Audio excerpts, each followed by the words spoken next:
Jesus said in Matthew 24:4, take heed that no man deceive you. Is anybody listening to him?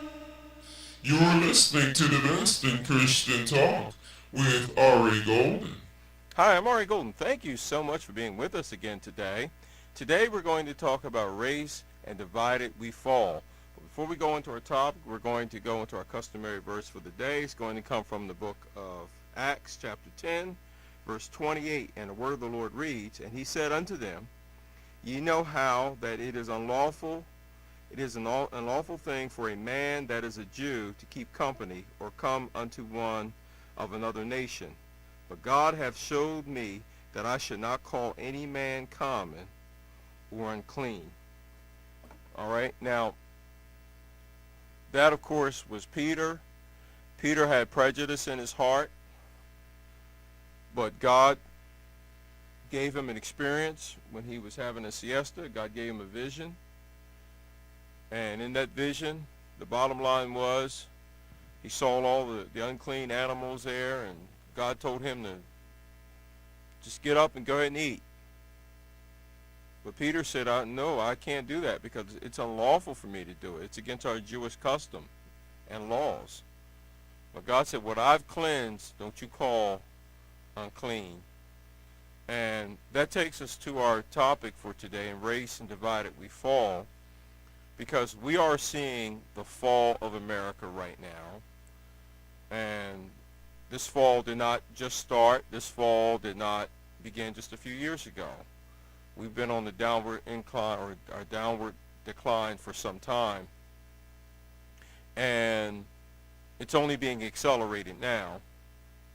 And one of the ways in which the elite are doing to this is they have to divide us. And probably the biggest line of division for us today is race. And we know that there is racism. Racism will never go away. Racism, as I read in this scripture here, that even men of God have had racism in their hearts, bigotry in their hearts. But I declare to you that we have bigger issues than bigotry or racism. And we all have hate in our hearts. Look at the Donald Sterling controversy. I mean, this man spoke from his heart, and he said all sorts of really bad things. You can't defend what the man said. But what happened actually brings up some other issues, such as privacy. And this woman, who was supposed to be his lover, recorded him secretly. And he spoke some pretty vile things. But I imagine if we put a microphone up to all of us, that is the microphone of our hearts, and we really spoke what we feel, I imagine there would be a lot of head scratching and a lot of heads turning towards some of the things that we think in our hearts that we harbor. And I'm not trying to defend this man because what he thought was wrong. But I guarantee you anybody on an elite level thinks probably not too far from the way he thought. They think they're better than other people. And in the result, whether you don't like someone because of their race or their creed, their nationality, or whatever it may be, is there any real level of hate that justifies any more than the other? Hate is still hate. So there's a lot I could really say on racism. I've already done some broadcasts on it. I believe that this is also another one of those in this continuum of distracting us and pushing the minute things where the really big serious issues are overlooked. It's still being peddled to us, and I don't know what exactly is going on, but they're stalling for something. There's something really going on, and we need to start thinking past what they're feeding us and look to the real issues so we can try to push back on some of this. We're not going to make it all go away. We need to start pushing back on some of it.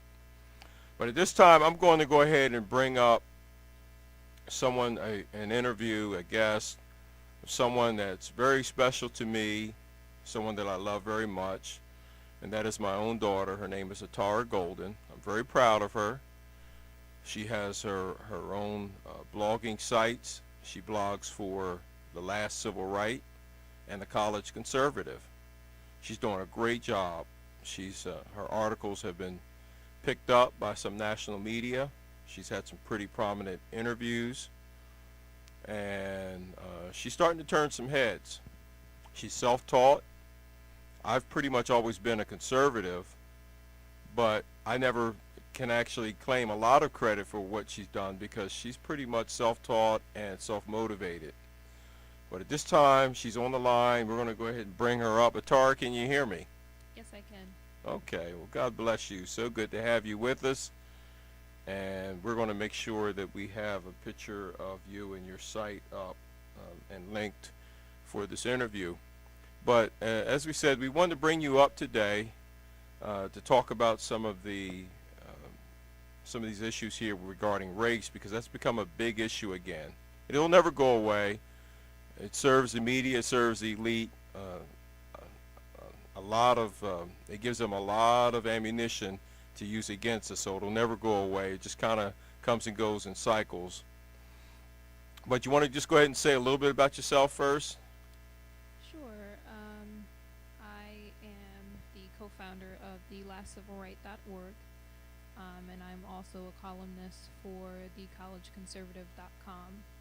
And you can view my articles and the articles of those I both blog and write with on both websites.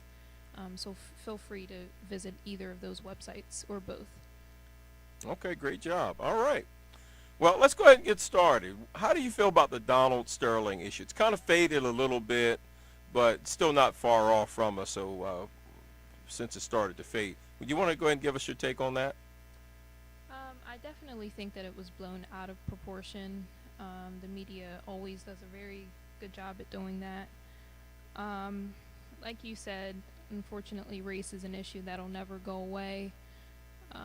But with the Donald Sterling issue, I think that a lot of people, they know that a lot of, I don't want to say the average black American, but I'm going to say it anyway, the average black American, unfortunately, they tend to focus a lot on racism, and the media, they tend to hone in on that and blow situations like that out of proportion. Like you said, what Donald Sterling said was vile, but he definitely didn't commit a crime. I believe that the majority of his players are black. So if racism is so horrible, why is it that, and actually his views have been known apparently by the NBA. His views against blacks have been known by the NBA for some time, and it's only when the video was exposed and the media began to report on it that they decided to feel the need to police thought. And by that, they decided to both fine him and get rid of him for, or what's been trending on Twitter is the ban for life. And I'm not really exactly sure how you can both fine someone and ban them from something. I mean, I don't think that he's going to end up paying the fine, but it just goes to show how ridiculous it is. And I honestly, I don't believe that the media is interested in getting any sort of justice. Not that justice is deserved in this situation, because again, he didn't hurt anyone. He definitely didn't hurt me. Racism, yes, it exists, but it's not in the capacity to harm anyone as it has in the past. Okay, well, let me ask you something, because it sounds like you and I are, because we didn't discuss this ahead of time. No. This is totally coming from you, but it doesn't sound like you're downplaying racism and the seriousness of what he said, but it sounds to me like you've got some more immediate concerns that directly impact you than what some rich billionaire said in private and didn't mean to be released to the public to his girlfriend about his black employees.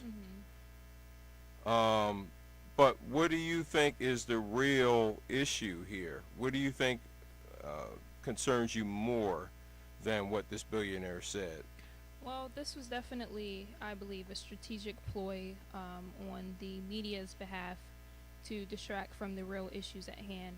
I'm far more concerned about this nation's financial situation than I am about a billionaire who I actually didn't even, I had no idea who he was until the media reported on it.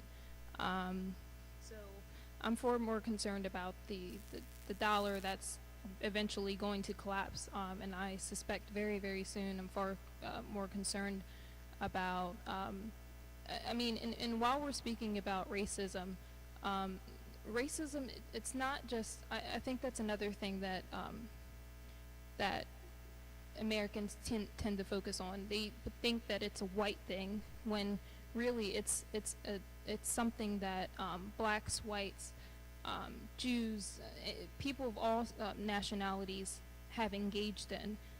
For example, the situation in Nigeria with the close to 300 young girls who were abducted and then sold into slavery. That wasn't done by whites. That was done by blacks. So there are far more pressing issues at hand and that are going on in the world than what a white billionaire said about blacks. All right. Well, let me ask you this. See, it sounds like to me when we talk about, and you and I have a lot of commonality with this issue and our feelings, but it sounds like to me that racism for blacks, for Latinos, for some other groups, perhaps maybe some folks feel as though that's the one issue that sort of gives them empowerment. You know, in other words, if I talk about black on black crime, nothing really seems to happen. Nobody listens. If I talk about the black unemployment rate, nobody really seems to care about that. But if I can talk about what someone said in private, a billionaire, far detached from any of us, and make that a hot button issue, see, I can link on to that, and now I feel empowered by it. Do you agree with that? I definitely agree with that. And I definitely think that the media has done an excellent job in brainwashing Americans into believing that, into believing what you said. And it's definitely served as a huge distraction from the real issues here. Issues such as our constitutional rights quickly fading. They're almost becoming non-existent. And definitely the financial situation, our constitutional rights, the militarization of police. So these are issues that affect us, that impact us directly. But in comparison, as you mentioned, the Donald Sterling issue, that really doesn't impact us in any way. Not to say that, you know, racism should be ignored or anything like that, but I definitely think that people should recognize issues from non-issues, and I honestly think that the Donald Sterling issue is really a non-issue. Okay, it takes a lot of bravery for someone like you to go against the grain, to swim upstream, to make these comments, to hold these opinions, and to put them in print.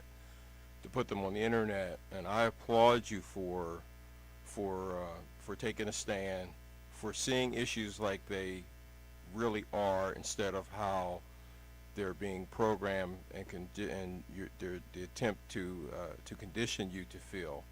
And I applaud you for it. It takes a lot of courage once again. And ultimately, where we're going right now, when we eventually get there, black people are going to say, wow, they don't like us. White people are going to say, they don't like us. Latinos are going to say, they don't like us. We're all going to say, wow, they're trying to kill us all. They're trying to destroy all of us. But until then, they're going to keep dividing us. Tara, we're going to go ahead and close out. But before we do, go ahead and promote your blog sites one more time. Well, again, first, I do appreciate you having me on. And again, I do write for thelastcivilright.org, and I'm also a columnist for thecollegeconservative.com. So please feel free to visit both of those websites. All right. Thank you once again. Join us again for our next broadcast. Thanks again for being with us. Thanks. You've been listening to WYU 93.4, riding the last wave of U.S. freedom and Christian talk.